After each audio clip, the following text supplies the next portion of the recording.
9 targets, all within 25 minutes and completely blindsiding Pakistan. That was India's Operation Sindoor. Prime Minister Narendra Modi proving true to his word कि आतंकियों की बची कुची जमीन को भी मिटाने का समय आ गया है.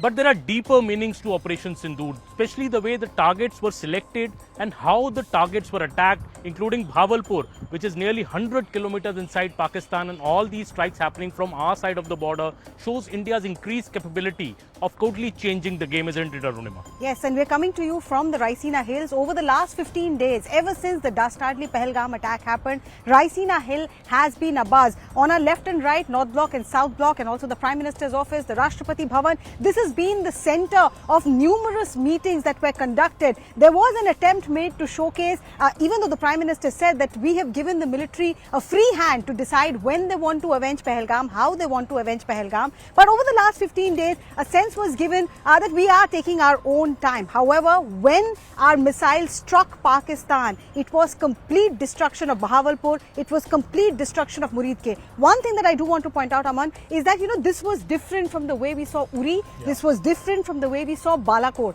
Because this time in Pahalgam, this is what agency reports suggest, that Pakistan had calibrated that India would respond, and therefore it seemed to them that they had managed to safeguard their launch pads. What they did not estimate is that 100 kilometers inside Pakistani Punjab, India will enter the den of Masood Azhar, the man we released after IC-814, the man responsible for parliament attack, the man responsible for murdering innocent civilians here in India, in his own family, by his own confession. 10 people were killed, and that's not the only thing. Muridke, again, Lashkar-e-Toiba's nursery to train terrorists, completely destroyed. So the message from India this time is Operation Sindoor is just the start. There's much more to come if you continue with your misadventure. Absolutely, and if you put this in perspective, in Uri we had crossed the line of control by just a few kilometers, destroyed terror camps. In Balakot, yes, we did go into Pakistan, but we had destroyed one camp of Jaish. Here we are attacking nearly the terror sanctuaries of the terror headquarters of Pakistan. Be it Kotli, which has been associated with Saleh Saudin, Hizbul Mujahideen, be it Muridke, this is just outside Lahore, which is the biggest seminary and the biggest terror infrastructure of the Lashkar-e-Toiba, Hafiz Saeed, or be it, as you said, Bhavalpur of another Jaish major stronghold. So I think India here is trying to send a message that, look, we've had enough of this terror flow coming into India. We want to attack the real tap of terror. We want to end Pakistan-sponsored terror for good. So this strike, I think, has this very clear message. Also on Tuesday, if you see, India has completely blindsided Pakistan. It started off, by announcing the mock drill on Monday, and Pakistan thought maybe India will be busy on a mock drill on Wednesday, and after that they will attack. A complete surprise element achieved there. Prime Minister Arunima pre-recorded his address, which was to be given yesterday at a space exploration event a day in advance. So I think the government and the PM knew, the strike was pre-decided. Also, other steps which were taken, this air exercise which was announced, in Rajasthan on Tuesday evening for Wednesday and Thursday. Again, a classic diversionary tactic to mislead Pakistan, and Pakistan was totally blindsided when it happened. But I think the going ahead, now the big thing is what next? Is India also prepared? Because we also know that Pakistan and Pakistan Army Chief Asim Munir has promised a retaliation strike in advance also. What do you think, Arunima? How is India prepared for what's ahead? See, there are two aspects to the current situation. One was offense, second is defense. Offense, the first step has been taken.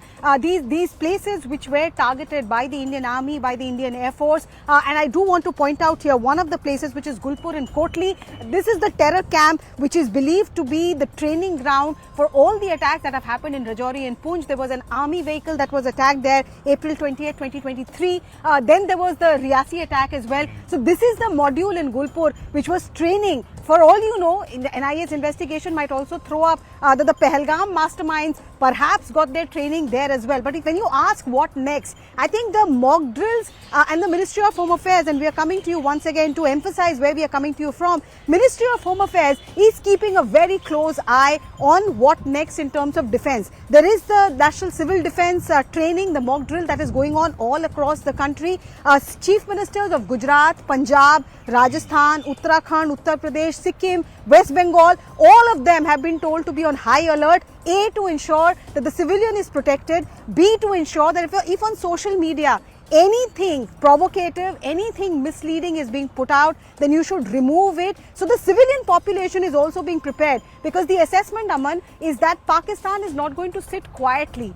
Yes, the BSF and the defense forces, when they assessed last night on the line of control, they felt that the artillery fire that was coming was relatively less than what we saw when Operation Sindoor was unfolding. But that does not mean that our agencies have let off their guard. They are very much aware that Pakistan will do something to convince its constituency that they are in charge. And for that, our civilian population all along the international border is also being prepared for the defensive. And I think I got these signals as well, because yesterday Defence Minister Rajnath Singh, in the wee hours of yesterday, soon after Operation Sindoor, spoke to all the three chiefs of the armed forces. Of course, congratulated them for the complete precision and the success of these strikes, but also told them that we have to prepare now very, very carefully for what's next. Because if Pakistan retaliates, how to repulse that attack, how to repulse that strike so that there is minimal damage, and there is a deterrence built in for Pakistan to not respond. So I think also at the cabinet meeting yesterday, Arunima, I am told that the Prime Minister also spoke on these lines, that yes,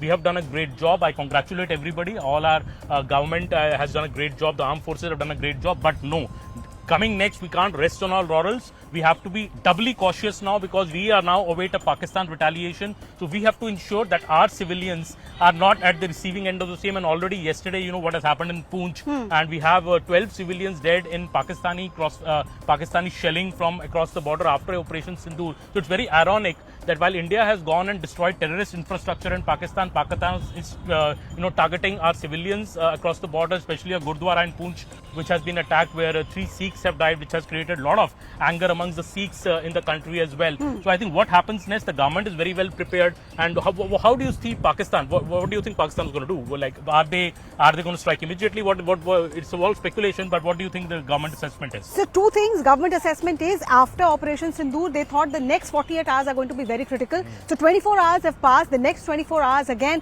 heightened alert across our western border. Border security force is on highest degree of alert. All leaves for paramilitary forces have been cancelled. The Indian Army, the Indian Air Force keeping a very close watch on what is happening all along the line of control, all along the international border. But I also want to point out that amidst all of this action that our military and paramilitary is taking, what is also coming to the advantage of India, what is coming to the advantage of the Indian government, is the support that we are seeing from the opposition. An all-party meeting has been called, and the opposition, unlike what we saw in Uri, unlike what we saw in Balakot, is this time completely backing the government. So far, at least, we have not heard any discordant voice. That is also because the government has provided such great visual evidence this time. You know, each particular strike has been captured, or either drones or through satellites. Even the before-after pictures have now been put after by the government of all the 9 targeted sites. So the evidence is very, very irrefutable. In fact, Pakistan is also effectively saying that there has been a heavy attack. They've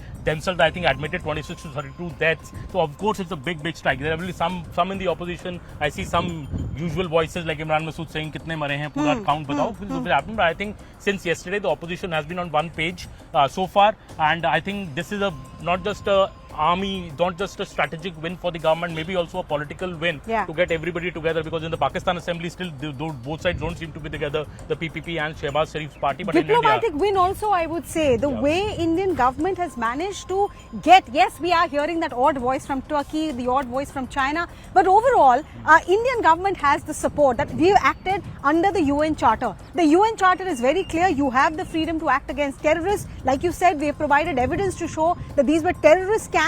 And the presentation that was made by the Foreign Secretary and the 2 women officers, I was at the press conference, they were very, very meticulous, that we chose the kind of weapon, we chose the kind of target to ensure that there was no collateral damage, that there were no civilians who were targeted. You ask, Aman, what Pakistan will do next? 2 things that agencies assess. One, that even though we have for 3 times now given them a bloody nose, they do not seem to learn their lesson. So their misadventure with terror attacks perhaps would continue, and India would then work towards strengthening its intelligence, but also strengthening the kind of messaging that it is giving after each such attack, be it Uri, be it Pulwama, or now after Pahalgam. The question for India also is that how do you keep that surprise element going? Because this time, the air defense of Pakistan was a huge challenge. They had mobilized, they had got 2 weeks' time, and yet India managed to break through their air defense and carry out the strike. Absolutely. And we would like to wrap up, and last word from Arunima on that. The word from the press conference yesterday